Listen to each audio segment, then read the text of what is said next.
Meus amados, a paz do Senhor Jesus Cristo. Nós estamos dando início agora à segunda parte do estudo que estamos fazendo sobre o tema a regeneração de todas as coisas. Você que está chegando agora no canal, para melhor compreensão desse vídeo, assista a primeira parte e você vai compreender melhor. Desde já quero pedir a todos vocês que se inscrevam no canal, deixe aí a sua notificação, deixe o seu like, porque fazendo assim você vai estar pregando a palavra de Deus juntamente comigo, amém?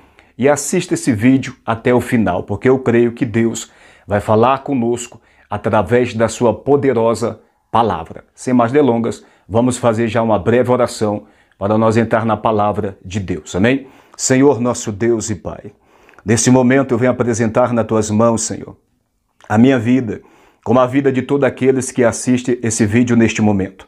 Que o Senhor venha trazer iluminação, que o Senhor venha trazer entendimento, que o Senhor venha nos capacitar, nos dar sabedoria, para que nós possamos compreender a obra de regeneração.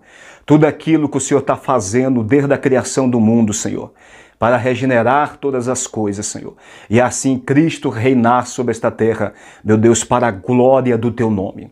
Eu peço ao Senhor que as barreiras espirituais, que luta, Senhor, constantemente, com o propósito de impedir o nosso progresso, o nosso crescimento espiritual, com o propósito de impedir que o homem venha a ser liberto pelo conhecimento da verdade, que é o Teu Santo Filho Jesus, a palavra, Senhor, que trabalha com o propósito de trazer regeneração. Eu peço ao Senhor neste momento, abra o nosso entendimento no poder que há no nome de Jesus. Amém e amém. Abre a sua Bíblia no capítulo 2 de Gênesis, o versículo 9. Anteriormente, nós paramos na leitura do capítulo 3, no versículo 1. Mas hoje nós vamos voltar mais um pouco para nós fazer mais alguns comentários sobre esse livro que é de suma importância para que nós possamos compreender melhor tudo aquilo que está escrito dentro das profecias. Nós precisamos entender com profundidade Gênesis capítulo 1, capítulo 2 e capítulo 3. Vamos ler agora Gênesis 2, verso 9, que está escrito assim. Gênesis 2, versículo 9, está escrito assim. O Senhor Deus fez brotar da terra toda árvore agradável à vista e boa para a comida, e a árvore da vida no meio do jardim, e a árvore do conhecimento do bem e do mal. Uma pergunta que muitos se fazem para si mesmo e para outros é por que Deus colocou no meio do jardim a árvore do conhecimento do bem e do mal? Essa é uma pergunta que muitos se fazem. Nós vamos compreender o porquê que Deus colocou esta árvore, não somente a árvore da vida, né, que estava no meio do jardim, como também a árvore do conhecimento do bem e do mal. Vamos ler Gênesis capítulo 1, o versículo 26. Está escrito assim. E disse Deus, façamos o homem à nossa imagem, conforme a nossa semelhança, e domine sobre os peixes do mar, e sobre as aves do céu, e sobre o gado, e sobre toda a terra, e sobre todo o réptil que se move sobre a terra. Observe que o propósito pelo qual Deus colocou no meio do jardim a árvore do conhecimento do bem e do mal, nós entendemos no capítulo 1 de Gênesis, o versículo 26, que Deus criou o homem à sua imagem, conforme a sua semelhança, para dominar, cuidar e zelar de toda a criação que Deus fizera. Então, Deus, quando cria o homem, a sua imagem e semelhança, ele não cria o homem limitado. Ele não cria um homem como, por exemplo, uma máquina que o homem ele controla para fazer aquilo que o robô quer que ele faça. Mas, ao contrário, Deus criou o homem com o poder de fazer escolhas, ou seja, entre escolher fazer a vontade de Deus ou não fazer a vontade de Deus. Esse é o propósito pelo qual Deus colocou também a árvore do conhecimento do bem e do mal, porque o homem foi criado à imagem e semelhança do próprio Deus. Então, Deus não criou um ser mecânico para obedecer à sua vontade e fazer a sua vontade sem ter o direito de fazer as suas próprias escolhas. Tanto o homem foi criado assim, como também os anjos. Tanto é que os anjos escolheram pecar contra Deus. Isso é porque eles têm no seu ser o poder de fazer a escolha entre servir a Deus como não servir a Deus, que é o caso que aconteceu com Satanás e os seus anjos. Não é diferente com os homens. Amém? Outra coisa que nós devemos aqui atribuir, que está dentro da palavra de Deus. Deus é Espírito, segundo a palavra, o Evangelho de João, capítulo 4, o versículo 24, Deus é Espírito. Uma vez que Deus é Espírito, quando fala que Deus criou o homem à sua imagem e semelhança, a princípio, na primeira aliança nós não vamos entender isso, mas na segunda aliança nós vamos entender melhor o que Deus está trazendo ali em Gênesis capítulo 1, o versículo 26, quando ele cria o homem à sua imagem e semelhança. Nós entendemos a partir da primeira aliança somente que Deus ele é Espírito, e quando o homem foi criado à sua imagem e semelhança, não está falando que o homem foi criado conforme Deus, porque Deus é Espírito e o homem não é composto só de Espírito.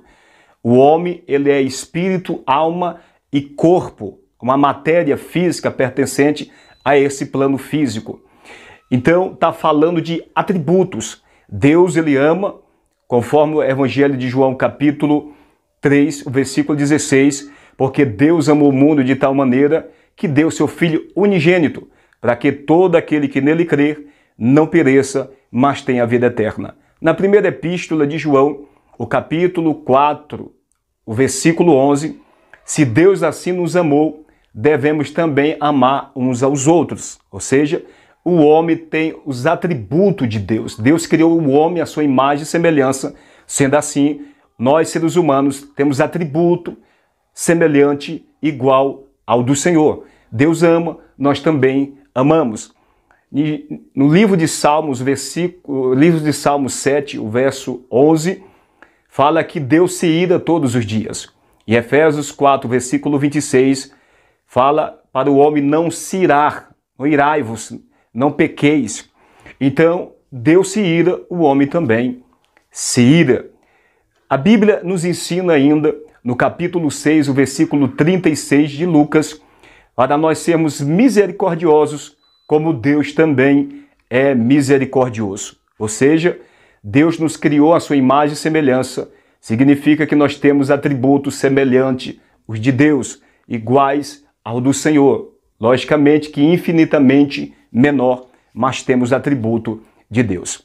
Ainda muito mais, Deus ele traz algo profundo aqui no capítulo 1, o versículo 26, quando ele diz: façamos o homem à nossa imagem, conforme a nossa semelhança. Havia já um plano de regeneração de todas as coisas, antes mesmo que viesse à existência esse mundo. Cristo já existia antes mesmo que existisse todas as coisas, ou seja, este planeta, este mundo, Cristo já existia. Vamos ler Evangelho de João, o capítulo 17, o versículo 5, está escrito assim: E agora glorifica-me tu, ó Pai, junto de ti mesmo, com aquela glória que tinha contigo antes que o mundo existisse. A pré-existência do nosso Senhor Jesus Cristo, uma vez que o próprio Senhor Jesus é Deus, ele já existia antes que o mundo existia, porque Deus existe de eternidade a eternidade. Então, observe algo muito profundo em Gênesis 1, versículo 26, quando Deus cria o homem à sua imagem. Por causa da obra de regeneração e de redenção, Deus, quando cria todas as coisas, já sabendo da queda do homem, já havia cruz preparada. Já estava tudo preparado, já existia evangelho, já existia o Cristo, já existia um plano de regeneração, já existia a nova Jerusalém. Tudo estava preparado, porque Deus sabia da queda do homem e da entrada do pecado no mundo.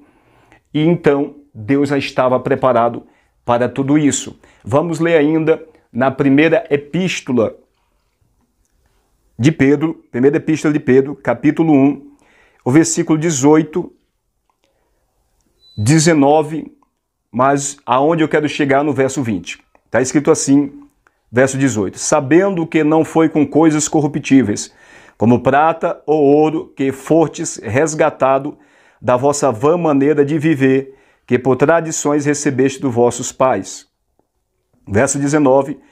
Mas com o precioso sangue de Cristo, como de um cordeiro imaculado e incontaminado. Verso 20 é onde eu quero chegar, no qual, na verdade, em outro tempo foi conhecido, ainda antes da fundação do mundo, mas manifestados nestes últimos tempos por amor de vós. Então, observe que já existia um plano de regeneração, de redenção por Cristo Jesus antes que existisse esse mundo, pois, como eu falei anteriormente, Deus jamais pode ser pego de surpresa, pois ele deixaria de ser Deus. Deus, na sua onisciência, já tinha todo um plano para trazer a humanidade novamente aos seus pés, né, a comunhão que perdera dentro do jardim do Éden.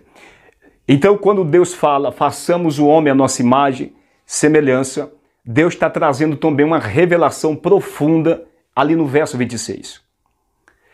A Bíblia nos ensina, o apóstolo Paulo, no capítulo 5, o versículo 14, quero ler com você de Romanos, versículo 5, capítulo 5 de Romanos, o versículo 14 está escrito assim: No entanto, a morte reinou desde Adão até Moisés, até sobre aqueles que não tinham pecado, a semelhança da transgressão de Adão, o qual é a figura daquele que havia de vir. O que o apóstolo Paulo está trazendo para nós aqui, pelo Espírito de Deus, é que o homem que foi criado, ou seja, Adão, a semelhança de Deus, é uma figura, ou seja, é uma imagem daquele que haveria de vir.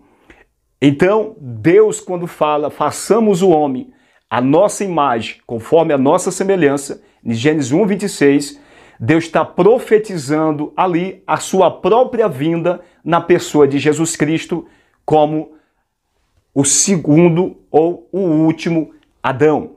Quero ler mais um texto em 1 Coríntios, capítulo 15, o versículo 45. Está escrito assim: Assim está também escrito, o primeiro homem, Adão, foi feito em alma vivente, o último Adão em espírito vivificante. Então, observe que Deus estava ali profetizando a sua própria vinda, ou seja, Deus se fez homem na pessoa de Jesus Cristo, como Adão e Eva, como eu e você. É por isso que Deus falou, façamos o homem a nossa imagem conforme a nossa semelhança. É porque Deus já estava falando da sua vinda como homem, como eu, como você. Então, observe a profundidade desse versículo.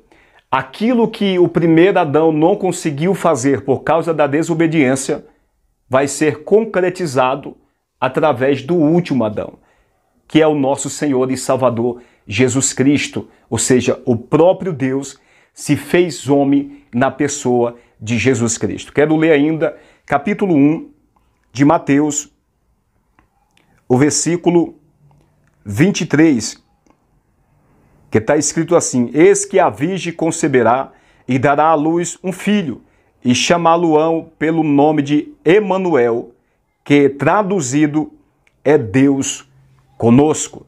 Então, observe que Jesus Cristo é o próprio Deus. Mateus está aqui falando que esse filho que o Espírito de Deus concebeu na Maria é o próprio Deus. E a palavra do Senhor segue dizendo e confirmando essa mesma visão de Mateus no capítulo 1 do Evangelho de João, o versículo 1. No princípio era o verbo, ou seja, no princípio era a palavra. E a palavra estava com Deus, e a palavra era Deus. Logo, no versículo 14 do capítulo do Evangelho de João, segue dizendo, e o verbo se fez carne, ou seja, e a palavra se fez homem. Essa palavra, que é Deus, é o nosso Senhor e Salvador Jesus Cristo, que se fez homem por amor a mim e por amor a você. Então, observe que no capítulo 1, versículo 26, está trazendo algo profundo para nossas vidas. Como no capítulo 1, capítulo 2 e o capítulo 3 de Gênesis, quando nós estudamos com profundidade, Deus está ali anunciando tudo o que haveria de acontecer, desde a queda do homem até a regeneração de todas as coisas. Pois Deus, segundo a sua palavra, no profeta Isaías, ele anuncia o fim desde o princípio. E o Senhor é aquele que anuncia as coisas que hão de acontecer antes que ela aconteça, para que o nome do Senhor seja glorificado.